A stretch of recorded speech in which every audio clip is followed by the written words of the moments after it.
আপনাদের সকলের সহযোগিতায় আলা হযরত কনফারেন্স ঢাকায় এবং 100তম কনফারেন্সের কথা নিশ্চয়ই আপনাদের মনে আছে বসুন্ধরা কনভেনশন সেন্টারে, এবং সেই কনফারেন্সের প্রভাবে যতই বিরোধিতা করে আজকে বাংলাদেশের প্রায় প্রতিটা জেলায়, প্রতিটা থানায়, প্রতিটা উপজেলায় আলা হযরত কনফারেন্স ছড়িয়ে পড়েছে। এটা দেখবেন একসময় গ্রামে গঞ্জে চলে যাবে ইনশাআল্লাহ। আপনাদের সকলের সহযোগিতা চাই। বাস সূর্য উদিত হলে মেঘ দিয়ে সূর্যকে ঢেকে রাখা যায় না। আলা হযরত সূর্যের মতো বিরোধিতা করে, তার সমালোচনা করে আলা হযরতকে ঢেকে রাখা যাবে।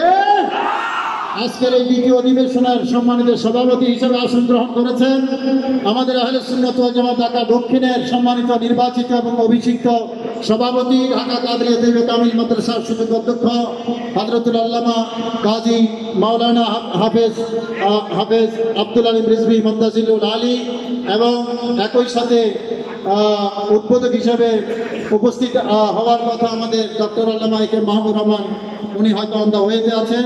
এবং আপনারা জানেন দুই অধিবেশনের সম্মানিত প্রধান অতিথি আমাদের এখানে উপস্থিত আছেন এশিয়া বিখ্যাত দিনী শিক্ষা প্রতিষ্ঠান চট্টগ্রাম জামিয়া আহমদিয়া সুন্নিয়া আলিয়া মাদ্রাসার সুযোগ্য অধ্যক্ষ এবং আহলে সুন্নাত ওয়াল জামাত বাংলাদেশের কেন্দ্রীয় কমিটির সম্মানিত কো চেয়ারম্যান আমার শ্রদ্ধাভাজন ওস্তাদুল মুকাররম ওস্তাদুল আসাদিদা মুফতি আহলে সুন্নাত মুফতি সৈয়দ মোহাম্মদ ওসির রহমান হুজুর প্রধান অতিথি হিসেবে আসন গ্রহণ করেছেন। সকলে বলি মারহাবা।